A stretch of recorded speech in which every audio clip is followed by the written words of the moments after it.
બ્રહ્મ સ્વરૂપ શાસ્ત્રીજી મહારાજના 4 મહાવાક્યો જે મહંત સ્વામીને પ્રિય છે એની આપણે કથા કરી રહ્યા છીએ. આપણે પહેલાં સાંભળી લીધું. મહાવાક્ય આ મુંડાવ્યું છે તે અક્ષર પુરુષોત્તમ માટે મુંડાવ્યું છે. બીજી વાત આવી, અમે અક્ષર પુરુષોત્તમના બળદિયા છીએ. કાલે આપણે એ અંગેની બધી વાતો સાંભળી. અક્ષર પુરુષોત્તમના બળદિયાના 12 લક્ષણો આપણે બધા સાંભળ્યા કે આવા લક્ષણ સંપન્ન આપણા સત્સંગીઓ, કાર્યકર્તાઓ, સાધુઓ બધા છે અને એ પ્રમાણે આખું કાર્ય આ થાય છે. સત્સંગની ખેતી થાય છે, ફસલ સારી નીકળે છે. એટલા માટે આ બધા લક્ષણો બધાના છે એટલા કાર્ય થાય છે. અને વિશેષ કરીને આ દેશ વિદેશમાં સત્સંગ પણ આવા જે બળદ થકી વધે છે, એટલે કે આવા કાર્યકર્તાઓ, સંતો, એના થકી આ ખેડા વિશ્વમાં થાય છે. આપણે કાલે જોયું કે કેટલું બધું, કેટલાક ખેતરો ખાલી છે. આટલા બધા દેશો, આટલા બધા એની અંદર યુવાનો, આટલા બધા મનુષ્યો, આટલા બધા બાળકો, એમાં આપણે તો બહુ માઇનોરિટીમાં છીએ અત્યારે. હવે આખું વિશ્વ આપણા માટે પડેલું છે મેદાનમાં. હવે એ પ્રમાણે જેટલું કરીએ એટલું ઓછું છે. એટલા માટે એ બધી વાતો આપણે ગઈકાલે બધી સાંભળી. અને હવે આવે છે કે અક્ષર પુરુષોત્તમના માટે વેચાઈ જવું પડે તો એ ઓછું છે. આની પૂર્વ ભૂમિકા આવી રીતની છે કે નિર્ગુણ સ્વામી ઘણી વખત શાસ્ત્રીજી મહારાજ એવું કહેતા કે હવે આપણે જોડી માગવાના નહીં કરવું. કારણ કે શાસ્ત્રી મહારાજ કહેતા હું તો જોડી ઉપર મુસ્તાક રહી અને મંદિરો માગું છું. એટલે જોડી ઉપર જ બધું કાર્ય કરતા અને પોતે જાતે જોડી માગવાની કરતા. શાસ્ત્રીજી મહારાજ એ પોતે જ નીકળતા હતા. તે નિર્ગુણ સ્વામી ના પાડે તો પણ નીકળે. એક વખતે શાસ્ત્રી મહારાજ ત્યાં ભાવનગરમાં હતા અને કુબેરભાઈના ઘેર ઉતરેલા. કુબેરભાઈ બહુ ખોડું ગામના, સુરેન્દ્રનગરનું ખોડું ગામ છે એના, પણ બધા વ્યવસાય માટે ભાવનગરમાં સ્થિર થયેલા. અને એ ભાવનગરમાં આપણું અતિ પ્રતિષ્ઠિત વ્યક્તિ તરીકે કહેવાતા. એ કણબીવાડ છે ત્યાં એમના બધાના ઘરોએ, અને બહુ વર્ષોથી ત્યાં રહેતા હતા બધા. એટલે બહુ પ્રતિષ્ઠિત વ્યક્તિ કહેવાય. એમને લાકડાની લાઠી હતી પણ ખૂબ સારી રીતે ચાલતી હતી. હવે શાસ્ત્રી મારે કંઈક મારે જોડી માગવા જવું છે. એટલે એકદમ આંચકો લાગ્યો કુબેરભાઈને કે સ્વામી તમે મારા મહેમાન, મારા ઘેર રહો, હું તમારો પ્રસંગી શિષ્ય, અને અમે જોડી માગવા જાઓ તો મારું કેવું લાગે કે કુબેરભાઈના ઘરમાં ફૂટી ગયો છે, પોતાના મહેમાનને જોડી માગવા માટે મોકલે. આ તો મારી આપણું જતી રહ્યું છે, એટલે આપણે જોડી માગવાની જરૂર નહીં. ત્યારે શાસ્ત્રી માર્ગે ના, આપણે જોડી તો માગવાની. અમે સાધુ છીએ, જોડી માગવાનો અમને જન્મસિદ્ધ અધિકાર છે. જેમ બ્રાહ્મણને પણ લૂંટ મારવા જવાનો જન્મસિદ્ધ અધિકાર છે, જમીન પેઢી એટલે એમાં એને ખોટું નથી. અને એમાં કોઈ નાનપ નથી, નાનપણ પણ નથી. અને એમાં કંઈ એવી રીતે આ પ્રમાણે આ કેમ આપણે માગવા જવાય? મોટા મોટા પણ બધા જોડી માગતા બ્રાહ્મણો બધા. અરે લૂંટ મારવા જાય, ઘણા બધા અમને વાતો કરશે કે મોટા ઓફિસર થઈ ગયા, કરોડપતિ થઈ ગયા કે અમે હતા ત્યારે પિતાશ્રી સાથે જોડી માગવા જતા હતા. એટલે આ પ્રમાણે હતા પણ જોડી 5-10 ઘર તો રોજ માગતા હતા. આવા કોઈ પદ હતા એમના શિષ્યોમાં, તો પણ જોડી માગવાનો અધિકાર છે ને, આપણે જવું જોઈએ. આપણે બ્રાહ્મણ છીએ એટલે, કારણ કે એમાં 2 વાત થાય કે એમાં આ બધાનું મારું થાય. કલ્યાણ વસ્તુ કોઈ ચપટી લોક બોલે સ્વપ્તી કલ્યાણ અમે બોલે ભાઈ બ્રાહ્મણ, એટલે તો રાજી થાય ચપટી લોકમાં. એવી રીતે કહેવાય છે કે જેના ઘેર સાધુઓ જોડી માગવા જાય અને એના પગલાં પડે તો ઘર તીર્થરૂપ બની જાય છે. જેના ઘેર આવા સાધુઓ જોડી માગવા જાય, એના ઘેર ઉભા રહે નારાયણ હરે સચ્ચિદાનંદ પ્રભુ કરીને, ત્યારે ઘર તીર્થરૂપ બની જાય છે. અને એ સમયમાં જો કોઈનો દેહ પડી જાય તો અક્ષરધામમાં જાય. હવે આ તો વાર્તા એવું લાગે, પણ અમે પણ ડેવલ ગામમાં હતા અને એ વખતે અમે જેવા ત્યાં પધરામણી કરીએ એના ઘેર, અને આમ ઘરની બહાર ઉમરવા વટાવ્યો તરત ગામમાં જતા રહ્યા. જેને ઘેર જવાનું છે તરત ગામમાં જતા રહે. તો સાચું બન્યું કે જેના ઘેર સંત જોડી માગવા ગયા હોય, પધરામણી ગયા હોય, અને એ વખતે દેહ પડે ત્યારે ડાયરેક્ટ ફ્લાઇટ અક્ષરધામની થઈ જાય. બોલો, તો આવો પ્રસંગ તમે નજર જોયેલો છે. બીજો પ્રસંગ અમે જોયો કે પ્રભુ સ્વામી મહારાજ અમદાવાદમાં હતા 1985ની અંદર, અને એ વખત ઘણા પિતાનો સ્વામી સદાનંદ મહોત્સવ ચાલતો હતો. અને એ વખતે આપણા પ્રભુદાસ પટવારી આપણા તમિલનાડુના એક વખત જેના ગવર્નર અને બહુ જ રંજન ફિલોસોફીને વિચારધારાને ભરેલા ખરેખર હતા. અને એમને પણ એને સ્વામી વિશે ઉમેદ થઈ ગયો. હવે રવિશંકર મહારાજના એક શિષ્ય હતા અને એમને આ પ્રમાણે સ્વામી માટે અતિ પ્રેમ થઈ ગયો. એટલે એમનો અંતકાળ આવેલો અને એ વખતે બધા એમના સ્નેહીઓએ કહ્યું, સ્વામી તમે વધારો. સ્વામી કે અત્યારે તો મારે આ જવાય એવું નથી, આ પ્રમાણે આ સમયો ચાલે છે, પછી 4 દિવસ પછી હું આવું. કે સ્વામી 4 દિવસ પછી બહુ મોડું થઈ જશે. કારણ કે નહીં થાય. અને પછી 4 દિવસ પછી સ્વામી કે ચાલો આપણે જઈએ, હાર લઈ લો, આમ થયું બધું. અને અમે ઉપડ્યા ત્યાં એમના ઘેર. અને એ વખતે છેલ્લી અવસ્થામાં હતા. અક્ષર પુરુષોત્તમને એક વખત પધરામણી એમના ઘેર ગયેલા ત્યારે સ્વામી પેલી સોનાના વર્કવાળી સરસ મજાની અક્ષર પુરુષોત્તમની મૂર્તિ ભેગી રાખીને કેવળ માગી લીધેલી. મને અચકાતો હતો હું પોતાની આપીવાનો બીજા આપણે બનાવવા રહ્યું ભક્તિનાથન પાસે મેં આપી દીધેલી. એટલે એ મેં જોયું એમની સામે જ બારીનું હતું થોડું આગળનો ભાગ જગ્યા, એની ઉપર મૂર્તિ બરોબર એમની આંખ સામે રાખેલી એમ અક્ષર પુરુષોત્તમની. બાકી તો ગાંધી વિચારધારા પણ અક્ષર પુરુષોત્તમની મૂર્તિ સામે જ રાખેલી સ્વામીએ મને આપેલી છે. અને એ વખતે સ્વામીએ અમને કહ્યું કે પ્રભુદાસભાઈ અમે આવી ગયા છીએ. અને આ પોલીસ વાળાના દર્શન કરી દીધા એમણે. સ્વામી એમને હાર પહેરાયો અને તરત ને તરત અક્ષરધામમાં જતા રહ્યા. આ આપણે જોયું નજરો નજર સ્વામીની હાજરીમાં જ અક્ષરધામ નિવાસી થઈ ગયા. એટલે આ પ્રમાણે આપણા સંતો જે જોડી માગવા જાય છે બધા, અથવા ઘરે પધરામણી કલ્પના પહેલાં અત્યારે થાય છે કે તીર્થરૂપ ઘર બની જાય. એટલે સ્વામી એ વખતે આ કહે છે કે મારે તો સ્વામી જવું છે. એટલે આ પ્રમાણે નિર્મળ સ્વામીનો મીઠો ટપ્પો આપતા કે અમે તો સ્વામી હવે તૈયાર જઈએ છીએ, માટે તમે આ પ્રમાણે આ ન જાઓ તો સારું, અમે બધા આપની સેવામાં તત્પર છીએ, તો આપ શા માટે બધી માગવા માટે નીકળો છો? ત્યારે સ્વામી વખત બોલેલા કે અક્ષર પુરુષોત્તમ માટે આપણે વેચાઈ જવું પડે. એક શબ્દ લખ્યો નથી, અક્ષય પણ બોલતા નથી આપણે. વેચાઈ જવું પડે તો પણ ઓછું છે. ગમે તેના ગયા તદ્દન નીચ જ્ઞાતિ હોય એના ત્યાં પણ વેચાઈ જવું પડે તો પણ ઓછું છે. આવી પ્રકારની ભાવના એમણે કરેલી. પૂર્વે મેં પણ કહ્યું કે તમે અમારી ભેગા હાલો જોડી મારવાનું પણ જો મારે આવવાનું. એક છેડો નિકુલ સાહેબ પકડે ને એક છેડો આ પ્રમાણે પૂર્વેશભાઈ પકડે. હરિદાસ શાસ્ત્રી નારાયણ હરે સચ્ચિદાનંદ પ્રભુ કરી અને શેરીએ નીકળતા આખું ગામ જોવા આવેલું. આખું ગામ જોવા આવ્યું. આપણને આપવા હશે પણ જોવા આવ્યું તો કુબેરભાઈ એમના ગુરુને લઈને જોઈ માંગવા નીકળે. એક આશ્ચર્યજનક ઘટના ભાવનગર પર ટોપ ઓફ ધ ટાઉન થઈ ગઈ છે. એટલે આવી રીતે આપણે જોઈએ કે શાસ્ત્રી મહારાજ એ વખત બોલેલા કે જોડી શું વાત કરે છે, વેચાઈ જઈએ ભય ઓછું છે. આ 1980ની અંદર સારંગપુરની અંદર આ બનેલો, આ એની પૂર્વ ભૂમિકા છે. હવે આપણે વેચી જવાની વાત આપણે એની ઉપર જઈશું તો આપણને ખબર પડે કે કેવા કેવા ભક્તો શાસ્ત્રીમાના વખતમાં હતા, અત્યારે પણ કેવા છે એ બધી વાતો. તો આપણે વેચી જવાની વાત આપણે પહેલાં એક જાણેલી છે કે રાજા હરિશ્ચંદ્ર સત્યના માટે ચાંડાલના ઘેર વેચાઈ ગયેલા. આપણે બધાને ખબર હશે, સ્મશાનની અંદર જોવે ને ચાંડાલ, એના ઘેર વેચાઈ ગયેલા. હવે એની આખ્યાનની આપણે સાંભળો કે કેવી રીતે આ પ્રસંગ બન્યો. હવે અયોધ્યાના રાજા હરિશ્ચંદ્ર હતા. અયોધ્યા જ્યાં ભગવાન રામચંદ્ર એની જન્મભૂમિ છે, અયોધ્યાના રાજા હરિશ્ચંદ્ર હતા. અને એમના કુલગુરુ વશિષ્ઠ હતા. આપણે જોઈએ છીએ કે રામચંદ્ર ભગવાનના પણ કુલગુરુ વશિષ્ઠ જ હતા. એમના ગુરુ વશિષ્ઠ હતા. હવે હરિશ્ચંદ્રની પત્નીનું નામ હતું તારામતી અને એમનો એક પુત્ર હતો, એમનું નામ હતું રોહિત.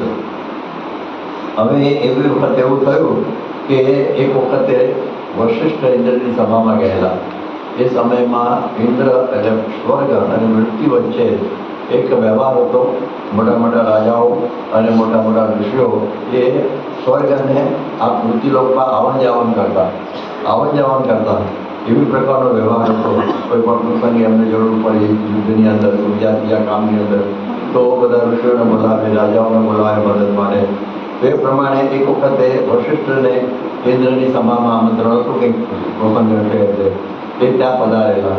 અને એ વખતના પોતાના પ્રસંગો નીકળતા એમાં એવી રીતે વશિષ્ઠે વાત કરી. એમણે પૂછ્યું છે કે અત્યારે મૃત્યુલોકની કેવી બધી પરિસ્થિતિ છે, એ કે ભાઈ બધું બરોબર છે, પણ કહે છે કે વશિષ્ઠે કહ્યું કે હરિશ્ચંદ્ર જેવો રાજા કોઈ નથી, સત્યવાદી. હરિશ્ચંદ્ર સત્યવાદી કહો છે સત્યવાદી હરિશ્ચંદ્ર એક જબરજસ્ત રાજા આ પૃથ્વી ઉપર છે.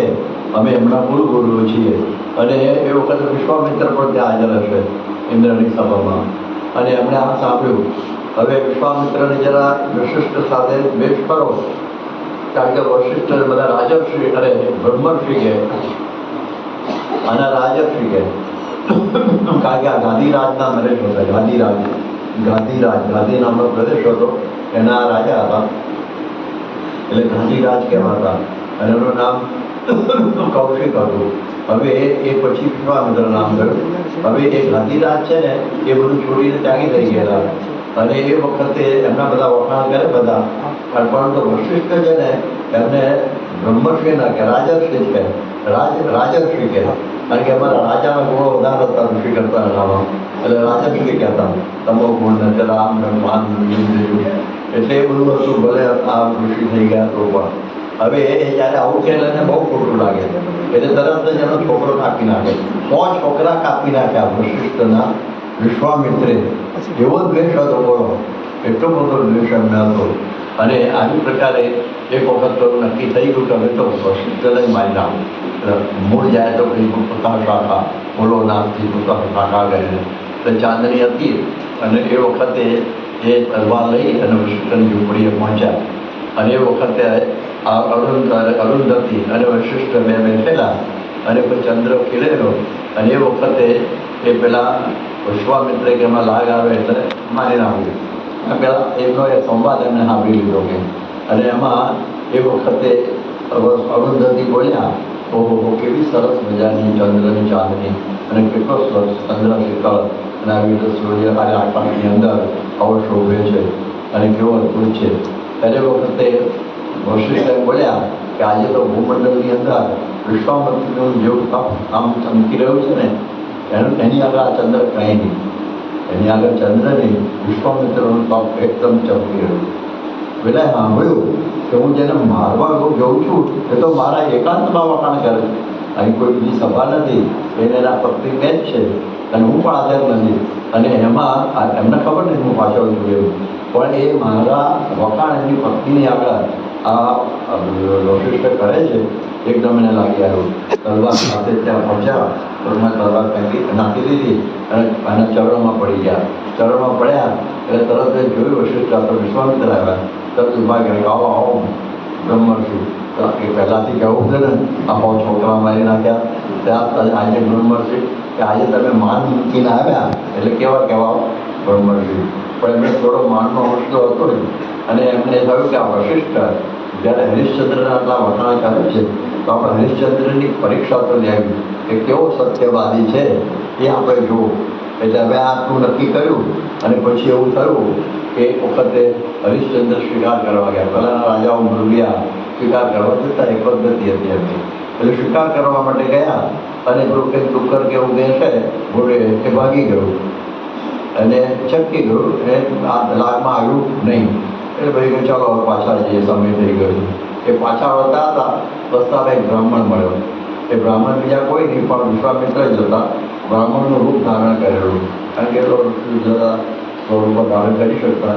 બ્રાહ્મણના રૂપે આવેલા અને પછી એને બ્રાહ્મણ જાણીને રાજા તો બ્રાહ્મણોને પગે લાગતા ને રૂપ બ્રાહ્મણ નથી પણ એટલે પગે લાગ્યા અને પછી એને બોલો બોલે શું છે કે મારી પુત્રીના લગ્ન કરવાના છે, મારી પુત્રીના. અને એ વખતે મારે કંઈક મારે દાન જોઈએ છે તમારી પાસેથી. એટલે વળી આને બહુ પ્રેમ આવી ગયો. હરિશ્ચંદ્ર જે માગે આપ્યું તેમાં હું માટે તો બધું આપી શકાય તો એને આખું રાજ માગી લીધું. એ બ્રાહ્મણીનું તમારું આખું રાજ્ય માગો અને એની ઉપર પૈસા માગ્યા, એની ઉપર પાછા વધારે કેટલા ધન માગ્યું. એટલે ભાઈ રાજાએ કહ્યું આમ તો તમને ધંધો અને રાજ તો આપી દો પણ રાજા આપ્યા પછી મારું તો ધંધો હોય જ નહીં ને. જે પતી ગયું તમે લઈ લીધું. હવે ધન માટે મને થોડો સમય આપો. હું નોકરી મજૂરી ગમે કરીને તમે કહ્યું છે કે ધન પૂરું પાડીશ પણ વચન સત્યવાદી છું. મેં કહ્યું છે સર કે હું તમારું વચન પાડીશ એટલે હું સત્ય બોલ્યો છું એટલે પાડીશ જ. એટલે કે ભલે. એટલે એને 1 મહિનાનો સમય આપ્યો અને પછી એમણે પૂછ્યું હવે કેવી રીતે આને પૈસા આપવા. એટલે એ કાશી ગયા કુટુંબ સાથે, પોતાની પત્ની તારાપતિ અને રોહિતની સાથે કાશીએ ગયા. અને કાશીની અંદર એ ગયા અને એ વખતે ત્યાંનો મજૂરી કરતા હશે બધાએ. અને દેવું બ્રાહ્મણ તો પાછળ પાછળ જ હતો. એ કે લાવો જે પૈસા આવે એ આપ્યા, પણ પૂરું થયું નહીં. જેટલા પૈસા માંગેલા હતા એ બધું પૂરું ના થયું. તો પછી હવે શું કરવું? એટલે પછી એણે એમ કહ્યું કે દેવું ચૂકવવા માટેની પોતાની સ્ત્રી અને પોતાનો પુત્ર એને બ્રાહ્મણના ઘેર વેચી નાખ્યા. પછી વેચી દીધા. એ જમાનો એવો હતો કે એવું બધું આવું ચાલતું. ટેબલ ખુરશીની જેમ મનુષ્યને પણ વેચતા. અને આપણા સમયની અંદર પણ ગુલામી પ્રથા હતી જ, જે મોટી ઉંમરના તેને ખ્યાલ હશે. તો એ પ્રમાણે એને વેચ્યા અને એમાંથી પૈસા આવ્યા. એ પેલા બ્રાહ્મણ કે આ તો ઓછું છે, જે અડધો જ થયો, હજી પૈસામાં ખૂટે છે. હવે શું કરવું? એટલે પછી હવે એને વિચાર કર્યો કે આપણે શું કરવું હવે? કે પોતે ચાંડાલના ત્યાં વેચાયા. પોતે ચાંડાલ એટલે શું કે જે સ્મશાન હોય ને એ સ્મશાનની અંદર ચાંડાલ બધા મરદાઓ આવે એને બાળવાનું ને ઓળું કરતા હોય અને પછી એનો ટેક્સ લેતા હોય, એનો વેરો લે અને એની પેલું કપડું ને બધું હોય એ પાછું પોતે રાખી લે અને પેલું આ પ્રમાણે પૈસા બધા ભેગા કરે. એટલે એ ત્યાં વેચાયા અને એમાં પૈસા આવ્યા એ પણ પૂરા ન થયા. એટલે પછી બ્રાહ્મણને કહે મારા પૈસા શું સત્યવાદી આપણા બ્રાહ્મણ કહ્યું તમે રાજા સત્યવાદી કહેવાતા હતા, પણ શું સત્યવાદી? આ તો કંઈ આપી શકતા નથી પૈસા, પછી તમે બધું ઉલ્લંઘો છો. એ કે નાના હવે હું નોકરી કરું, એમને જેટને આપતું જશે એમ હું આપતો જઈશ. એટલે ગામ મોટું હતું એટલે માણસો તો મળતા જ 2-4-5 રોજ. એટલે એ પ્રમાણે સ્મશાનમાં આવે. હવે એ સ્મશાનમાં જે પૈસા હોય ને એ તો પહેલાં આપી દેવા પડે, પણ પેલા ચાંડાળને એનો શેઠ એને આપી દેવાના. પણ એની પછી જે લુગડું હોય એ લઈ લે. એની ઉપર જે લુગડો રહે કપન જેને કહે છે, આપણે કાપડ કહીએ છીએ ગુજરાતીમાં. તો એ છે ને એ પછી એ લઈ લેવાના. એટલે ઉપરના કપડાને પછી ચાંડાળના મળદા ઉપરના કપડાને દ્રવ્ય એ લેવાનું. હા, કપડાં પણ લે અને પૈસા હોય અંદર હોય લઈ લે. પણ ટેક્સ પણ ભાવવાનો એ પહેલાં ના આપવાનો. ભાવવાનો ટેક્સ હતો વેરો એ પેલા એના ચાંડાલને આપવાનો. એ પ્રમાણે આ બધું થતું હતું. હવે એ વખતે એવું બન્યું પેલા બ્રાહ્મણના ત્યાં જે તારામતી અને રોહિત હતા એમાં રોહિત માંદો પડ્યો. અને એટલો માંદો પડ્યો, સખત માંદો પડ્યો અને મરી ગયો. રોહિત મરી પણ ગયો. એટલે પછી હવે એને બાળવાનું કહેવાય ને, એટલે પછી હવે શું કરવું? એટલે એ પ્રમાણે તો રુદન કરતા હતા. પેલો બ્રાહ્મણ હતો કે હવે કામ મળતા પાસે મારે લઈ જવું પડે અને આ એની રજા કરશે અને મને મારા માથે પડ્યા બે. એટલે મેં ધક્કા મારીને મને કાઢી મૂકી ગયેલી. એટલે તારામાંથી પેલું મળતું ઉપાડી અને બહાર નીકળી પોતાના પુત્રનું કાઢી મૂક્યા બંને. પણ પેલો મરી ગયો હતો એટલે શું કાઢવાનો હતો? તારામાંથી કાઢી મૂકી તો સ્મશાને ગયા. અને હવે નોકરી સંસ્થા કરું અને ત્યાં હરિશ્ચંદ્રને જોયા, ઓળખી તો ગઈ કે આ મારો પતિ. અને હરિશ્ચંદ્ર ઓળખી ગયા કે આ મારો પુત્ર મરેલો છે અને અમારી પત્ની અને બાબા માટે આવેલી છે. પણ સત્યવાદી હતો, પ્રામાણિક હતો. એ કે આમાં તો ટેક્સ આપવો પડશે તો જ આમાં મળે એવું છે, બાકી એમને થાય નહીં. તો મારી પાસે ક્યાં છે? મને તગડી મૂકી છે પેલા બ્રાહ્મણે. એના ઘેર નોકરી કરતી હશે, બધું 18 વર્ષ પર બીજું કંઈ. તો કહે છે મારી પાસે કશું છે નહીં.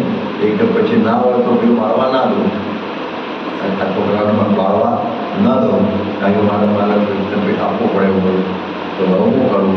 તો એ સાડી પહેરેલી, એટલી સાડી હતી, અડધી સાડી કે હું આપું કે જે હોય પણ કંઈક તો આપવું જ પડે. એટલે સાડી ફાડવા ગઈ. પહેરેલી સાડી હતી ને એ પછી એ ફાડવા કાપવા માંડી અડધી સાડી. અને એ વખતે જ ભગવાન પ્રગટ થઈ ગયા. ભગવાને ભગવાન વશિષ્ઠ પણ આવી ગયા, વિશ્વામિત્ર પણ આવી ગયા, બધા વિશ્વાથી નીચે ઉતરી ગયા. અને એ વખતે આ પ્રમાણે આકાશમાંથી દેવતાઓએ પુષ્પવૃષ્ટિ કરી. હરિશ્ચંદ્રનો જય હો, જય હો, જય હો, સત્યનો જય હો, સત્યમેવ જયતે, સત્યમેવ જયતે. એ પ્રકારના બધા આ બધા થવા માંડ્યું. અને કહે છે ને ટ્રુથ પ્રિવેલ્સ કહે છે અંગ્રેજીમાં, સત્યનો જય થયો. અને પછી તો આ રાજાને પાછા ગાદીએ બેસાડ્યા. પાછા વિશ્વામિત્રે જ બેસાડ્યા કે આ તો મારી પરીક્ષા હતી અને તમે 100% પાસ થઈ ગયા છો. એટલા માટે જે મુક્તાનંદ સ્વામી કહેવાય છે કે જો હરિશ્ચંદ્રે હરિનવત જીયા પર ઘેર વેચાઈ પ્રભુને ભજિયા, ત્યારે મોહનના મનમાં ગમ્યા હરિજન થઈને અરે આપણે કે હરિજન થઈને તન ધન જાતા હરિજન હોય તે હરિભક્તિથી નવ ચડે તન ધન જાતા હરિજન હોય તે હરિભક્તિથી નવ ચડે જો હરિચંદ્રે હરિનવ તજ્યા પર ઘેર વેચાઈ પ્રભુને બધા મોહનના મનમાં રહી ગયા. ત્યારે આ કહે છે ને કે એક સત્ય માટે વેચાવાનું. શાસ્ત્રી મારો શું માટે વાત કરે છે કે અક્ષર પુરુષોત્તમ માટે સત્ય સ્વરૂપ ભગવાન જ હોય. સૌથી સત્ય પણ સત્યનારાયણ નહીં બોલતા આપણે કથામાં, તો સત્ય સ્વરૂપ પણ જે ભગવાન છે તો એ ભગવાન માટે વિજય જવું પડે તો એ ઓછું છે કે આમાંથી આપણને ખબર પડે. એટલે આ પ્રમાણે હરિશ્ચંદ્ર અને તારામતીની વાત આપણે સાંભળી અને નાટક પણ શરૂઆતમાં જ્યારે દેશી નાટક સમાન થયા ત્યારે આવું બનેલું. સૌ પહેલી બોલતી ફિલ્મ થયેલી એ મૂંગી ફિલ્મ ગમે છે. એ વખત પણ હરિશ્ચંદ્ર અને તારામતીનું આખું પાત્ર ભૂલવાયું. ગાંધીજી કોઈ સિનેમા જોવા જતા નહીં પણ આ ફિલ્મ જોયેલું. હવે પોતાની બાપે આપણે આ એક ફિલ્મ બીજી મેં શરૂ જોયેલું. એટલે કહેવાનો અર્થ એ છે કે આ પ્રમાણે એ વખત તો તારામતીનો કોઈ પાઠ ભજવતું નહીં સ્ત્રીઓ. એ વખત એવું હતું બધી શાલિંદરની કોઈ સ્ત્રી અથવા વેશ્યાઓ પણ નથી આવતી પાઠ ભજવવા નાટકમાં. કેટલું હલકું કામ નાટકનું કહેવાતું, હલકામાં હલકું કામ નાટકનું. કારણ કે કોઈની પત્ની બનવું પડે ને, એમાં કોઈની પત્ની જ બનવું પડે ને, કોઈને ગમે ત્યાં થોડું થાય છે એવું તો કોઈ તૈયાર ના થાય એવું હલકું કામ કરવા. તો એક દાદા સાહેબ પાકે આ ફિલ્મ બનાવી લે એમાં સારું કે કરીને છોકરો તો ઉપાડો પહેલાં તારામાંથી બનાવ્યો સારું સારી વાત છે. તો કહેવાનો અર્થ એ છે કે આ પ્રમાણે આનો દાખલો મને ખબર પડી કે સત્યના માટે આ વાત બનાવી. એટલે વેચાવાનો અર્થ શું થયો? ગુલામ. વેચાવો એટલે શું કહેવાય? ગુલામની વાત આપણે ગઈકાલે થયેલી. એટલે ગુલામ થવું એટલે આ પ્રમાણે આ રીતે એને એના દાસ થઈને જ રહેવાનું, આવી રીતે વેચી જવું. એટલા માટે કહું છું કે આપણે માન ટાળવા માટે મહારાજે કહ્યું કે સંતનો ગુલામ થઈને રહે. ગમે તેટલું કષ્ટ પડે, ગમે તેવું તો પણ એ સહન કરવાની તૈયારી હોવી જોઈએ. આ ગુલામ શ્રીજી મહારાજના પરમહંસો વેચાઈ ગયેલા હતા એમ કહીએ તો ચાલે. કેટલી બધી કષ્ટ એ વખતે હતા. કષ્ટનો કોઈ પાર નહીં, હદ વગરના કષ્ટો હતા પણ બધા સહન કર્યા. વૈરાગ્યનો માર, પછી તિરસ્કાર, પછી કેટલું કાપી નાખેલા. 3000માંથી 500 નહોતો, 3000 હતા એમાં 500 તો કાપી નાખેલા. બીજા બધાને તો ઘોર માર મારતા અને બધી જગ્યાએ એમને ડામ આપતા, આવું બધું કરતા. આવું બધું હોવા છતાં પણ વેચાઈ ગયેલા હતા બધા. મહારાજના માટે શું ન થાય એવી પ્રકારનું મહારાજે આટલું બધું હતું જુઓ. પણ પડ્યા ઉપર પાટું, કોઈ પડ્યો હોય ને એના ઉપર પાટું મારીએ, દાજા ઉપર ડામ. આ બી કહેવાતો સમજણ પડી. આટલું બધું કષ્ટ તો હતું જ. પેલી ભિક્ષા માગીને ખાવાનું, ગમે ત્યાં પડી રહેવાનું. એમાં વળી મહારાજ 114 પ્રકરણ ફેરવ્યા. બાપનો બાપ હોય ત્યાં બધો આજે કરીએ છીએ એ કેટલું હેરાનગતિનો કોઈ પાર નથી. કે નહીં ખાવાના ટેકવાની, ગોવાના ટેકવાની, માર ભાગો પણ સ્વામિનારાયણના મુંડિયા કહેતા. આપણે અત્યારે મળીએ ગયા ને તો મુંડિયા કહેતા. મુંડિયાઓનો મારો આવું હતું ને. એમાં 114 પ્રકરણ ભેગ કરતા. આટલું બધા બહુ લાંબુ કરતા જુઓ તો કે શરીર પણ કર્યા વગર આમ હાથ કર્યા વગર નાહવાનું, પછી કૂતરું એના સાંભળે દૂર જઈ અને સૂઈ જવાનું જંગલમાં, અને ઝાડનો આશરો નહીં લાવવાનો, ઓઘાનો આશરો નહીં લાવવાનો. એ બધા અનાજનો અભો બનાવ્યો હોય ને મોટું ખડકીને એના ઓછે પણ નહીં રહેવાનું. એક વખત ભાદરાની અંદર એક સંત ખુલ્લામાં ઉતરેલા અને હિમ પડ્યું, સખત હિમ પડ્યું.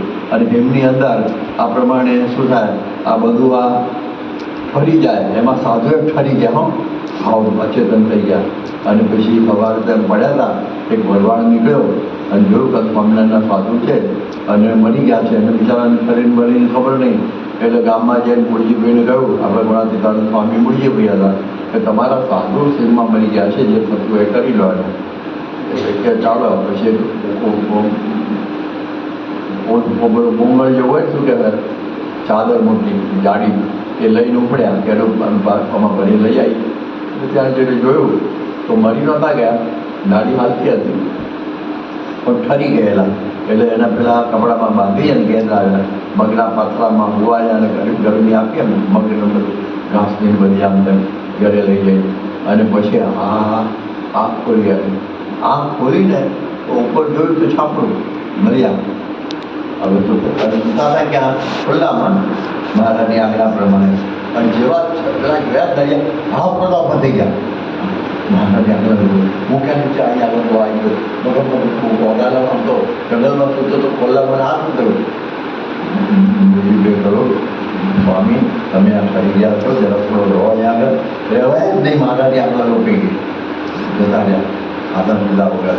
આ આપણા જુઓ વિજય ગયેલા કહેવાય ને મહારાજના વચન માટે, જેમ કહે છે ને સત્તર હરિશ્ચંદ્ર વચન માટે જો વિજય ગયા ને વચન આપ્યું હતું આ રીતે શ્રીજીમાં ફાતિમાના વચન માટે આ બધા વિજય ગયેલા સાધુ હતા. એટલા માટે આપણે કહેવાય કે કહેતા ને કે શાસ્ત્રી મહારાજ સમયમાં એમને પણ બધું પાલન જ કરવાનું હતું. કારણ કે મંડિયા કાળો આ પ્રમાણે બીજું ત્રીજું અને સારંગપુરની અંદર કોઈ એમને છાસ પણ ના આપે. ભિક્ષા માગવા જાય આગળ એકદમ મોવો પાડતો જાય. મંડિયાઓ આવે તો કોઈ ભિક્ષા આપતા નહીં, કોઈ આપતા, કોઈ લોટ આપતા નહીં, કોઈ આપતા નહીં. આવી પ્રકારની પરિસ્થિતિ હતી.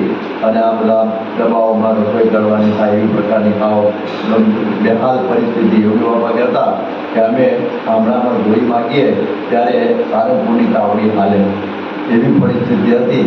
એટલે આમાં પણ બધા લોકોએ સહન કર્યું. વિજય ગયા શાસ્ત્રી મહારાજ પાસે અક્ષર પુરુષોત્તમ માટે. આ શેના માટે સહન કરતા હતા? અક્ષર પુરુષોત્તમ માટે. એ મૂકી દેતો કોઈ પ્રશ્ન જ નહોતો ત્યાં આગળ. આ બધું સહન કરેલું. આમ જો મોટા મોટા કોઠારીઓ અક્ષર સાથે ભરેલા જે જીભાઈ કોઠારી, જીભાઈ રણછોડભાઈ, પ્રભુદાસ દેવસિંહ, છગન ભગત, બેચર ભગત, જેઠા ભગત, આ બધા બહુ મોટા જબરજસ્ત કોઠારીઓ હતા. અને ત્યાં એમના માટે તો બધી આ બધી ફૂલોની સહેજ જેવું હતું પડતાલની અંદર. પણ આ બધું વિજય અક્ષર પુરુષોત્તમ માટે બધું છૂટેલું અને આવી ગયેલા શાસ્ત્રી મહારાજ પાસે. એટલા માટે એમના મનમાં એ જ હતું કે જે દુઃખ થાય તે થાજો રે રૂડા સ્વામીને બચતા. જે દુઃખ થવાનું એ થાવ, આપણે પાછા પડવું નથી. એ રીતે આ બંડિયા કહે કે મારે એ કાઢી મૂકે તો પણ શાસ્ત્રી મહારાજ માટે મારવા માટે તમે જો પાળા ફરતા તેમની પાછળ વેરા, કાવીડા, આસી, ચાંસર, બામણ ગામ આપણા આખાનો લાંબા છે. અને બધી જગ્યાએ એમની પાછળ એક લાગ આવે તો પાસે એકને પુરુષાર્થ પતાવી દઈએ. મારવા માટે યાર, મારવાની મારી નાખવા માટે એમ કહેવાય એવી રીતે ફરતા હતા. તો કોઈ લાગ આવ્યો જ નહીં છતાં પાછા ના પડ્યા. શાસ્ત્રી મહારાજ બેઠી ગયેલા કે ગમે તેમ થાય પણ આપણે પાછા પડવું નથી. લોયાનું ત્રીજું વચનામૃત જેને ભગવાનનો અને ભગવાનના સંતનો મહાત્મા જ્ઞાની સહિત નિશ્ચય હોય એને શું હોય? શું ન થાય. શું કહેવાય? શું ન થાય. તો આ સમ્યક પ્રતિક્રિયાના આ બધા પ્રસંગો છે કે એના માટે શું ન થાય આવી પ્રકારે વિચાઈ ગયેલા હતા. બાકી જેને આવી પ્રતિક્રિયા ના હોય, આવી નિષ્ઠાને આવો તો શું કે થાય એટલું કરી મારા ભાઈ, થાય એટલું કરીએ અને શું ના થાય આ બે શબ્દો યાદ રાખવાનું. થાય એટલું કરીએ એ મંદ શ્રદ્ધા કહેવાય, મંદ પ્રતિતિ કહેવાય. અને શું ન થાય એની વાત કંઈ જુદી બને છે. લોયાના ત્રીજું અટકાનો છે ને ત્યાં શું ના થાય ના છે બધા. શું ન થાય એટલું કરીએ નથી, શું ન થાય એ બધા વિષય જ ગયેલા હતા. નૈનપુરના દેવજીભાઈ, આપણી આગળ નજીકમાં નટુલ સરેજાના ગરુજી, આ બધા વેચી ગયેલા હતા. કોઈ લોકલાજ નહીં, કોઈ કુટુંબની સાથે લેવા દેવા નહીં. લોકલાજ મૂકે, કુટુંબ મૂકી દેલું. અરે પરણા ધણીનો ત્યાગ સ્ત્રીઓએ કરેલો અને પુરુષોએ સ્ત્રીનો ત્યાગ કરી નાખેલો. રાજ્ય છોડી દેતા, આ બધું છોડી નીકળી ગયેલા. શું ના થાય. મહારાજનો એક 18 ઉપર કાગળ આવ્યો અને તરત નીકળી ગયા. અરે તમે જુઓ પેલા શું કહેવાય અડુ ગામના કલ્યાણદાસ, એમના મામાનું ગામ હતું જે ત્યાં પરણવા માટે આવેલા મહેસાણાની અંદર એમનું લગ્ન હતું. એના મામા અજાભાઈ બહુ મોટા હતા અને એમની પણ ભાગતરાની અંદર ખુશી પડતી ત્યાંના દરબારમાં એવી પ્રકારના મોટા હતા. એટલે એ પણ ત્યાં હતા. અને પછી આનું લગ્ન ચાલતું હતું. ખેડૂતો બિરદાસ એ કાગળ લઈને આવ્યો. મહારાજે કાગળ લખેલો ભાદરા ગામથી 18 જણ ઉપર કે આ કાગળ મળે એટલે તમે સીમમાં તો ગામમાં જતા નહીં, ગામમાં તો ઘરમાં જતા નહીં, સીધા તમે ત્યાં જજો જતનપુરમાં ભાઈ રામદાસ પાસે રિક્ષા લઈને પૂછવા પડજો. અપાવો કાચો કાગળ. આ કાગળ અને પાછું રિક્ષા લઈને એમાં તો તાલુકદાર હતા, વતનદાર હતા, જમીનદાર હતા, નાના મોટા રાજા રજોડા હતા, ખેતિયા હતા, સાવકાર હતા, આવા બધા હતા નામો બધા. આમ પંજાબ બાવા જેવા હતા, ખાલી મંજૂરી કરતા ખેતીમાં બધા આવા બધાના નામો હતા. અને એ બધું કાગળ એક ફરતો એમની પાસે આવ્યો અને પહેલાં વચ્ચે માચા ખાચરના ત્યાં ગયો. અને માચા ખાચરે કાળિયાના રાજા કહેવાય.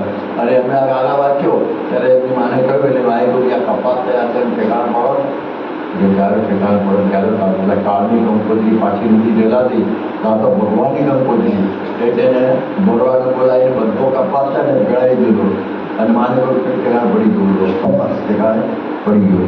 એની માને બિચારાને ખબર નહીં અને પછી નીકળી ગયા.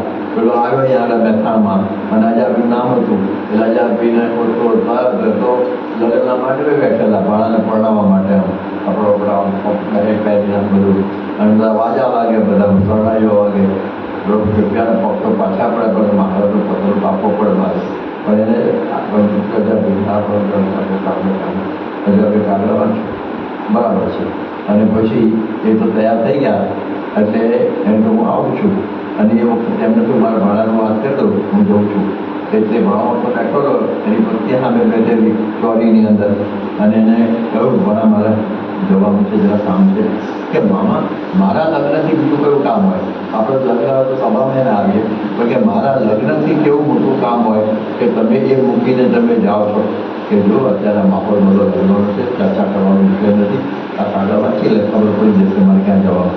કેમ તેને કાગળ વાંચો મોટા બપોર કરો પણ બચતી તો નહીં હોય એમને ગલગી ગલગી મૂકેલું અને કાગળ વાંચો અને પછી તારે શું કે મામા અહીંયા આવો એટલે આખી આઈસ્ક્રીમ પાર્ટીની તમે દસ્તો કરો એટલે હું લખેલું છે. અમે તો સાધુ થવાની વાત લખેલી છે. હા હા મેં વાંચ્યું પણ તારું નામ નથી અંદર. શું બોલતો આવું આવું કરે છે કે મારું નામ છે કે ક્યાં છે કે જોવા રહ્યું 18 જણાના નામ પછી શ્રીજી મહારાજે વગેરે વગેરે લખ્યું વગેરે વગેરે એ વગેરે ચડી ગયું. બોલો આપણે જમવામાં વગેરેમાં આવી જાય સાધુનું મિત્ર મંડળ થઈ આમાં વગેરે ચડી ગયું. અને એ વખત એની પત્ની સામે બેઠેલી એની મા અજાભાઈની બેન એવું બા. હવે એ તો ખરેખર સત્સંગી હતા અને એમને થયું બધાને ભક્તિને પણ થયું કે જેને ચોરીમાં વૈરાગ થયો ને એ સાચો વૈરાગ કહેવાય. બાકી તો 2-3 લગ્ન એટેન્ડ કર્યા હોય કોઈ બીજું થાય હોય તો પછી 4થે લગ્ન તો લગ્ન કંઈ આવી જાય પોતે જો કાંઈ માહોલ એવો છે ને મન થઈ જાય પરણવાનું બધાને. એવી રીતની આવી વાત બને પણ આને ચોરીમાં લગ્ન આ વૈરાગ થયો છે સાચો વૈરાગ છે એટલે તમે પધારો. વિડળ બાંધેલું છે, રજા આપી દે છે. હું મારી શાસ્ત્રની સેવામાં રહી ભક્તિ કરીશ. એની માયા રાજી હતી અને નીકળી ગયા. અને 18-19ની મંડળી જ્યારે ખુશીમાં આવી એ વખતે દંડવત કરતાં બધા જતા હતા અને મહારાજે સંતના ડેરામાં સામે લેવા આવેલા એમણે સામે દંડવત શરૂ કર્યા અને એમ બંનેની આંખમાં આંસુ બધા સર્કલા લોકો મારે ભેટી પડ્યા કે જેમ મારા એક કાચા પત્ર ઉપર સામાન્ય પત્ર એની ઉપર તમે થૂંક ઉપરથી અને જીવ ઉપર થૂંક ફેંકી દો એવી રીતે આખો સંસાર ફેંકી દો કાચો દોરો તોડી નાખે એમ. ધન્ય છે ધન્ય છે ધન્ય છે. અને મહારાજ બધાને ભેટ્યા 15 દિવસ રાખ્યા વાળાના ઘેર રાખેલા અને પછી મહારાજે સુખ આપ્યું અને પછી સુંદરજીને જરા માન આવી ગયેલું કારણ કે મહારાજે એમને કહેલું બંધ્યામાં કે તમે કોણ કહું આવેલા ત્યાં કે દાતું લખેલું તું કેમ કરે થઈ જાઓ સાધુ. થઈ ગયા અને પછી મુક્તાનંદ સ્વામી મહારાજે કહ્યું તમે તો આજે તો કચરા દીવાને મળ્યો. આમ દીવાન તો હતા નહીં, કારભારી હતા. દીવાન તો ફતેહ મોહમ્મદ એના હાથ નીચે બધા 10 કારભારીઓ હતા. જગજી બધે પીરજીને સુંદરજીને એમાંના એક કારભારી બધા દીવાન કહે છે. તો કે દીવાનને મૂંડ્યો અરે કે મારે બહુ ખોટું કામ કર્યું. બધી જગ્યાએ અમે મારા મારફત હતી એમાં અમે ત્યાં જતો રોકો બે મળતું હતું. હવે એને મૂંડ્યો એટલે મારે ક્યાં જઈને રહેવું? બહુ ખોટા કામ છે. પાછો બોલાવો. પાછા બોલાવ્યા અને કહ્યું કે કોણ આવ્યો કે દાસ કે દાસનું લક્ષણ કેમ કરે. પહેલો કપડ પાછા પડ્યા છે. રાષ્ટ્રીય મોકલાવ્યા યાત્રા કરવાની પાછા બોલાવ્યા. ત્યારે પછી એટલું બોલી ગયેલા કે મારી જેવી પરીક્ષા કરી બીજાની કરતાં માન આવ્યું. આ માન મેળવવા માટેના પ્રોગ્રામ કર એટલે બધાને 15 દિવસ રાખ્યા. સુંદરજી તો થઈ જ ગયો કોકો એમ તો અલગ સૌ કોગલો માછો દોસો મોટા મોટા સાધુ થઈ જાઉં તો નોકર કહેવો કારભારી એટલે તો ભજન થઈ ગયો માન બે ઉતરી ગયો. મહારાજે 15 દિવસ પછી જાઓ પાછા. શું કહ્યું? હવે તમે પાછા જાઓ. એ મહારાજ અંબાડી ઉપર બેહાડીને ગધાડી ઉપર બેહાડો જ હવે પાછા નથી જો. મહારાજ કહ્યું તમે પરીક્ષામાં પાસ થઈ ગયા છે તમે સંસાર બહાર કરશે નહીં માટે તમે જાઓ. અને આગ્રહપૂર્વક મોકલતા હતા એમાં પેલો વિન્ડોર તો આવ્યો ને હા કલ્યાણદાસ એને તો કે તમે રહી જાઓ. અને પછી એનું નામ પાડ્યું અદ્ભુત આનંદ કે તમે અદ્ભુત કામ કરીને આવ્યા માટે તમારું નામ અદ્ભુત આનંદ. અને એ વખતે અજાબી એમનું નામ પૂર્ણાનંદ પડેલું.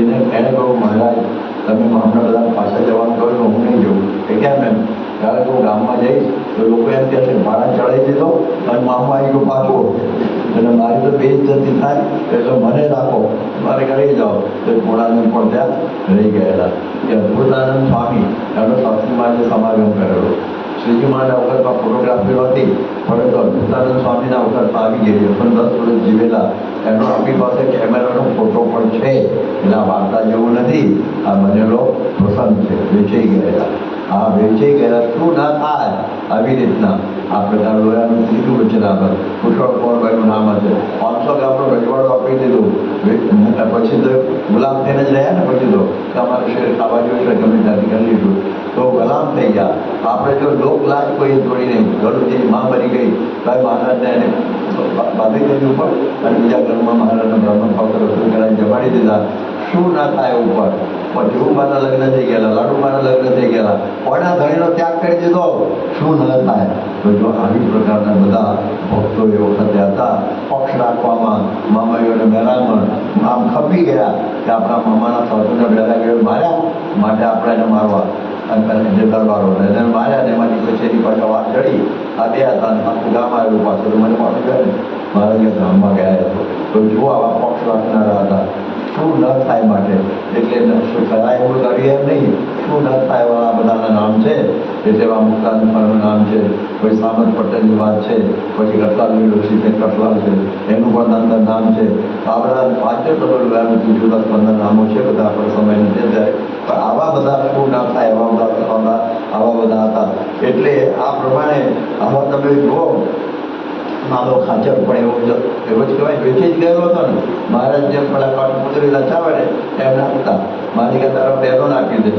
દીધો બહેનોને તમારે શું કરવાનું મટી ગયો પાછો આપી દીધો પેલા કટપુતરી હોય ને મામા નચાવે ને એમાં આ લોકોને નચાવતા મહારાજને ન ગમે એવો એક જ સ્વભાવ રાખેલો નહીં એટલે મહારાજ બોલેલા ગઢડું મારું ને હું ગઢડાનો એ તો કેદી નથી મટવાનો તો આ પ્રકારનો આ દેવજી દયારામનો આખો પ્રવાહ આ સંગ હતો મહારાજના વખતમાં અને આ પ્રમાણે એવા શાસ્ત્રી મહારાજના વખતમાં પણ એવા બધા ભક્તો વેચાઈ ગયેલા હતા શાસ્ત્રી મહારાજે 7,000 વીઘા જમીન હોય માતરને બધી લીધેલી બધી ચણા ને જૂની બધી શું કહેવાય બધી ઘાસ ઉડી ગયો એવી જમીનો આપણે લીધી કે ખેડીને નક્કી કરીએ પણ કલેક્ટરે કહ્યું કે તમે જ્યાંથી નક્કી ના કરો ત્યાં તમારે મહેસૂલ નહીં ભરવાનો પછી અનાજ શરૂ થાય પાક ત્યારે મહેસૂલ ભરજો પછી મહેસૂલ ભરવાના પૈસા ક્યાં હતા તે શ્રીજીપુરામાં ઓફિસ આપી હતી એમાં એક કપાટ રાખેલું રોકડનું તે પછી એવું લઈ ગયા જપ્તી આવી જપ્તીથી અંદરે જતું રહ્યું અને પછી હરાજીમાં મૂક્યું વળી પાછો ગરીબ વખત પાછી લઈ આવ્યા બીજી વખત પાછો ભરવાનું આવ્યું શું કહેવાય મહેસૂલ ત્યારે એ વખત પૈસા નહીં તો જપ્તી આવી ભેંસ આપી હતી એવું મળી ગયા કરતા ભેંસ લઈ ગયા વળી પાછી એને પાછી ભેંસને પાછી મૂકેલી હરાજીમાં પાછી માંડ લાવ્યા કે કઈશું દૂધ લઈ પાછી લાવ્યા આવી આ કહેવાનો હતો આવી પરિસ્થિતિમાં આ બધા વેચાઈ ગયેલા હરિભક્તો હતા સમર્પિત સંતો હતા તો આ બધું કાર્ય થયેલું છે એટલે આપણને ખબર પડે કે કેવું કાર્ય થયેલું લંડનનું મંદિર કરવાનું હતું ત્યારે ઉપરી તો ખરું તો પૈસાની સખત તાણ આવી ગઈ વાત છોડી દો એટલી બધી તાણ આવી ગઈ અને એ વખતે પછી હવે શું કરવાનું તો પછી એ વખતે કહ્યું કે હવે આપણે એમને અમે બધા હતા ત્યાં જતા સ્વામીભાઈ આપણે છે વિશ્વના 10 છે ને અબજોપતિના નામ છે ફોર ગ્લાસનું એક મેગેઝિન આવે છે એમાં લિસ્ટ આવે છે વિશ્વની અત્યારે વચમાં અદાણીનું નામ પહેલા નંબરે હતું પછી વોરન બફેટનું હતું બિલ ગેટ્સના બધા નામ હતા એવી રીતના આપણે લંડનમાં એમાં 3-4 જણા પણ હતા નામ નથી બોલતો અત્યારે બધા જાણા જેવું એવા બીજા 10 બીજા હતા ભેગા કર્યા 50 એવા ભેગા કર્યા કે એ લોકો થોડી આમ કાંઈક નખ જેટલી પણ નખથી પણ નાની આટલો નખ હોય ને એટલી તો જો આપણે મદદ કરીને ફેંકી દે ને તો આપણું મંદિર પૂરું થઈ જાય એવા બધા પૈસા ધરાવતા બધાને બોલાવ્યા પછી સભા કરી બધા પેલા જમાડ્યા પૂરણ પોળે એવું બધું અને 50 જણની સભા કરી હું થોડું બોલ્યો સ્વામી પછી બોલ્યા અને કહ્યું કે આવી રીતે અમારે બધું મંદિર ઉપાડ્યું છે થોડું કારણ છે તો તમે કંઈ મદદ કરો એ લોકોએ પૈસો તો આપ્યો નહીં પણ મફત સલાહ આપી અને સ્વામી अपना करो जो 5 सीटर उसको एक कर दो तो आपका बजट में हो जाएगा और 2 साल में करना ऐसा क्या है, 5-10 साल में आपका हो जाएगा, कहीं भी चालता थी गुडविल એટલો નીકળ્યું મારું હું કરું. અને પછી સ્વામી ભાવમાં આવીને બોલ્યા કે ગયા પછી એ ભલે એમને કશું આપ્યું નહીં, પણ મારા ભક્તો લંડનની ઊભી બજારે વિજય જઈને પણ મંદિર પૂરું કરશે. આ વેચાણમાં આવ્યો અને ખરેખર વિજય ગયા. સ્વામી એક સભા કરી 6 વાગ્યાથી સાંજે આપણે લંડન ગયા સામે બેઠેલામાં એની સામે આપણી સ્કૂલ છે અને એમાં 6 વાગ્યાથી સભા શરૂ થઈ રસ્તા 11:30 વાગ્યા સુધી નોન સ્ટોપ. એમાં ખાવાનું પીવાનું બધું અંદર જતું રહ્યું અને જે પૈસાનો વરસાદ વરસ્યો કેવી રીતે વરસ્યો, લોકોએ પોતાના મોટા બંગલા હતા એ વેચી અને મ્યુનિસિપાલિટીના મકાનમાં રહેવા જતા રહ્યા. કોઈએ પોતાની દીકરીઓના લગ્નની જણસો હતી એ આપી દીધી, પોતાની દુકાનો વેચી મારી, પોતાના ઘર વેચી માર્યા, પોતાના પૈસા જેટલા હતા તો આખું તળિયું લાવી દીધા, પોતાના શેર આપી દીધા, પોલિસી આપી દીધી, એટલું બધું કર્યું. આવો ઢગલો થઈ ગયો. પછી લંડન સ્વામી ગયા, અમેરિકા ગયા, પાછા આવ્યા, ગ્લોબ મંડળને કેમ્પ આવ્યો. એમણે પણ 6 થી 11 વાગ્યા સુધી સભામાં સર્વસ્વ સમર્પણ કર્યું. એમણે તમે ફર્સ્ટ ઓફિસ સ્કાય નામની 13 ભાગની લંડનની ગાથા છે, કોઈ જોઈ હોય તો જોજો. ફર્સ્ટ ઓફિસ સ્કાય નામ છે એનું અને 13 ભાગ છે એના. હલી જાય એવું લંડનમાં તમે ઇતિહાસ તમે જુઓ ને એક એવા પ્રસંગો અંદર છે, જોજો ને. અને ના હોય બતાવજો અહીંયા લોકો બધે રવિવારમાં, તો આપણને ખબર પડે કે કેવું સમર્પણ કહેવાય આવે. અને એ વિજય ગયા, ખરેખર વિજય ગયેલા લાગે.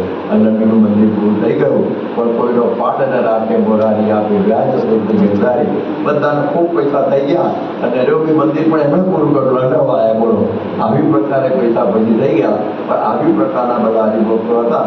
એટલે કહેવાનો અર્થ એ છે કે આ મહિમા હોય તો શું ન થાય, આવી પ્રકારે બધા મંદિર પડ્યા અને આ વિજયજીને બધું બધું આવું કાર્ય પૂરું કર્યું. તો આવા બધા ભક્તો હતા. આપણા આશાભાઈ જે મોટા સ્વામી બધા ખૂબ જાણો છો કે મોટા સ્વામીનો પ્રસંગ એવો થયેલો, એમની બધી રઘુની બાજુમાં પુરુષોત્તમવાળા લાટ કહેવાય, એમાં શાસ્ત્રી મહારાજે બધી જમીનો લેવડાવેલી એમને. અને એમાં પછી એવું થયું કે એમની પાસે બધી ઘણી તાણ હતી. પછી ધીરે ધીરે ટબલો ઉપર ટબલો સાબરમતી ઓગળો કરે, એમાં ખૂબ પાણી આવે તો એ બધું પાક ધોવાઈ જાય. કોઈ વખત વરસાદ ના પડે તો એ કંઈક પાકે નહીં. બધી ઉપાધિઓમાં બધું હતી તો કંઈક 500 વીઘા, પણ આવી રીતનું બધું આવું થતું હતું. એક વખત ત્યાં હળકું આવેલું, એમાંથી બગડો બાંધ્યો અને પછી ખૂબ અનાજ પાકેલું 700-800-1000 મણ બધું. એ બધું કપાસ ને જે હોય બધું અંદર ભરેલું, મગને કાન બધું. અને બગડો ભરાઈ દીધો હતો મોટો, બગલા કામ ગોડાઉન જેવું હતું. એટલે એમાં બધું ભરાયેલું હતું. અને એ બધા શાસ્ત્રી મહારાજ ઘટું આવેલા, કારણ કે ગુરુ મંદિર કરેલું. અને 1985માં 1985 વિક્રમ સંવત હરિકૃષ્ણ મહારાજ પધરાવાના હતા. અને હરિકૃષ્ણ મહારાજ છે પહેલાં ઘણા પહેલાં, અને એની મૂર્તિના 500 રૂપિયાની ટામ પડેલી, 500 રૂપિયા એ વખતે. એટલે કે આપણે હવે જઈને આશાથી લઈ આવીશું એ ભાવનાથી રડવા આવેલા. અને ત્યાં બધા કથામાં બેઠેલા અને ત્યાં તો સમાચાર આવ્યા કે આશાભી હંગામે ઊભા શું થયું કે તમારો બગલો પડી ગયો. ઓકે, કંઈક આરતી કરતા કંઈક નાખી દીધી હશે, શું કહેવાય પીલો થઈ ભૂલમાં, અને આખો બગલો સળગી ગયો, બધું સળગી ગયું, બમ બમ બમ બમ. અરે હવે સ્વામી કે જાઓ કે બહુ જાય ભાઈ સળગી તો ગયું છે, જઈને હું નવું થવાનું છે. તો એ બોલ્યા તો બધું સળગી ગયેલું. સાંજનું જમવાનું ઠેકાવું નહીં તો ચાકર હોય ને એના ત્યાંથી ખીચડી લાવી સાંજે ખાધેલું. અને પછી સાસરી મારે આશ્વાસન કેવું આપણે ખબર છે, આશાભાઈ અને ઈશ્વરભાઈ અમે તો એવી રીતે આવ્યા હતા કે ભાઈ અમારે 500 રૂપિયાની જરૂર હતી, એ લેવા આવેલા. હવે તમારો બંગલો પડી ગયો, શું કરવું અમારે? આવા પ્રસંગે તો કોઈ આવ્યો જ કરો લેણદાર એ જ પાછો જતો 1 મહિના પછી આવીશું. આ તો બિચારો લઈ ગયો ને, મારો પૈસા માગવા એની પાસે, લેણદાર પાછો જ જતો ને આમાં મોટું. એટલે એમણે વિચાર કર્યો કે આવા પ્રસંગે છે ને કાં તો આવ ગાંડો વાળ હોય ને એવો બોલે, અને ખરેખર ભગવાનનું સ્વરૂપ હોય ને એ બોલે, બીજો કોઈ બોલે નહીં. એટલે કહ્યું કે આ દાદી એટલે ઈશ્વરભાઈ ભલે બંગલો બની ગયો અને જમીનો તો છે ને, એટલે આપણી આબરૂ બળી નથી ગઈ. જા અત્યારે શું કહે દોડતા અને વ્યાજે પૈસા લે સરફના ત્યાંથી 500 રૂપિયા લઈ આવ્યા અને સાસરીમાને પહોંચ્યા આપ્યા. એમને સાથે જ્યારે બોલતા હતા સાસરીમાં લઈ સારંગપુર ગયા. અન્નામ વેચાયા કહેવાય. આવી વિષમ પરિસ્થિતિમાં પણ જરા આગા પાછા નહીં થયેલા. એક વખતે આ બધા એના બધા આશાભાઈને, ઈશ્વરભાઈને, મથુરભાઈને, ગુદરભાઈ બધા પટેલો હતા, એ બધા હાવ ખખાઈ ગયેલા આ બધા દેવામાં, માથા ઉપર વાળે એટલું દેવું. એટલે પછી બધાએ કહ્યું કે જો આશાભાઈ તમે આ શાસ્ત્રીના સંગે વળગ્યા છો ને, આ બરબાદ થઈ ગયા છો તમે. અને તમે એમનો સંગ છોડી દો. શાસ્ત્રી તો બાવો છે, શાસ્ત્રી તો બાવો છે એટલે એ તો ભીખ માગીને પૂરું કરશે. એની પર સાચું છે, એને ભીખ નથી કાઢશે બ્રાહ્મણ જેમ, એટલે એ તો ભીખ માગીને પૂરું કરશે અને આપણે તો પાટીદાર કહેવાઈએ, આપણાથી ભીખ નહીં મંગાય. ત્યારે આશા ભીખનું કહ્યું સાંભળો, એને કહ્યું હજી ભીખ માંગવાનો પ્રસંગ તો આવ્યો નથી, પણ જ્યારે કોઈ આવશે ને તો ભીખ માગીશું, પણ શાસ્ત્રીનો સંગ મૂકીશું નહીં. આ નામ થાય વેચાઈ ગયો. શું કહેવાય? વેચાઈ ગયા કહેવાય. આવો બધો વર્ગ શાસ્ત્રી મહારાજ વિશે આ વખતે હતો ત્યારે આપણને કહેવાય કે આ લોયાનું ત્રીજું આ બધા સિદ્ધ કરેલું, એટલે આનો આપણને ખ્યાલ આવે. આપ જુઓ કે બધા એકનો એક દીકરો સાધુ આપી દે. આપણા સંસ્થામાં 500 ઉપરાંત સાધુ છે, એમાં 900થી વધારે આવે તો એ બધા એકના એક દીકરાઓ છે. અમુક તો 50-50 તો બેને નથી, એ લોકો સાવ એકલા વન એન્ડ ઓનલી વન કહે છે ને એવો વર્ગ છે. ત્યારે આપણું કેવી રીતે બન્યું હશે સમજણ પડી. વેચાઈ ગયેલા. શું કહેવાય? વેચાઈ ગયેલા. પોતાની લાખો રૂપિયાની કરોડ રૂપિયાની પોલિસી હોય ને વીમાની, એ સંસ્થા નામે કરી દે, પાછળ કોઈને આપવાની નહીં. પોતે જાય પછી પોતાનું મકાન છે ને એ પણ સંસ્થાના નામે, પોતાની મિલકતનું બિલ પણ વેચાઈ ગયેલા. સગા વાલા કુટુંબને કોઈને આપવાનું નથી, દીકરા કોઈને નહીં, આ બધું મંદિરને આપણું કમાયેલું છે, આપણું મંદિરને જ આપવાનું. આ વેચાઈ ગયેલા. તો આવો વેચાઈ ગયેલો વર્ગ છે, એને લઈને આ બધું કાર્ય થાય છે. આજે તમે જુઓ, અમે ઓસ્ટ્રેલિયામાં મેં વાત કરેલી ને કે બધા વેચાઈ જ ગયેલા છે, કારણ કે 50% ધર્માદો કરો પહેલી પેઢી હજી તો ગઈ છે ત્યાં ઓસ્ટ્રેલિયામાં, પહેલી પેઢી ગઈ હોય એટલે મકાનોના બધા હપ્તા ભરવાના હોય, છોકરાઓને ભણાવવાના હોય, મેડિકેશનનું હોય, બીજું ત્રીજું બધું મોટરનો હપ્તા ઉપર હોય ને ઇન્સ્ટોલમેન્ટ, એ બધું કરવાનું હોય. છતાં પણ કાઢે છે પૈસા. કરતા હશે આપણને લાગે ભીખ આપતા હશે, શું કરતા કેવી રીતે વેચાઈ ગયેલા. નાના નાના બાળકો આ સાફ કરીને, કોઈ બીજું ત્રીજું કરીને, કોઈ કે દાદા અજામત કરવાનું શીખીને પૈસા આવે, કોઈના ઘરે કામ મજૂરી કરીને પણ પૈસા ભેગા કરી મંદિર માટે આપવા. આવી રીતે બધા વેચાઈ ગયેલો વર્ગ આજે દેશ વિદેશમાં આ મોહનભાઈના સમયમાં પણ દેખાય. આજે સુરતનું મંદિર એમ ઉપરથી આવ્યું નથી કંઈ પૈસાનું જોડ, આ બધા વેચાઈ ગયેલાના જ પૈસા છે. પૈસા છે બધા વેચાઈ ગયેલાના જ છે. તો આવી રીતે આપણે આ જોઈએ કે અક્ષર પુરુષોત્તમના માટે વેચાઈ જવું પડે તો એ ઓછું છે. હવે આ માટે 1 મિનિટ વાત કરી દઈએ કે મોહનભાઈ મહારાજ એ શું કહેતા હતા એની વાત આપણે કહીએ કે એનું નિરૂપણ કહે છે કે વેચાવું જેવું એટલે શું કે પક્ષ, શું કહે છે? પક્ષ રાખવો. પછી સમર્પણ. અક્ષર પુરુષોત્તમના પ્રચાર માટે પોતાના સર્વસ્વનો વિચાર નહીં, એનું નામ શું કહેવાય? વેચાઈ જવું કહેવાય. એનું નામ શું કહેવાય? વેચાઈ જવું કહેવાય. તો આ પ્રમાણે એવો બધો પક્ષ રાખવાનો. એટલે એવી રીતે આ ભગવાનના ભક્તનો પક્ષ, એની આ બધી વાતો છે. અને એની પછી એનું ચોથું જે સૂત્ર આવે છે કે અક્ષર પુરુષોત્તમને વાત મારા માથા ઉપર બેસીને કરે તો પણ ઓછું છે. એ આપણે આવતીકાલે પૂરી કરીશું. ભગવાન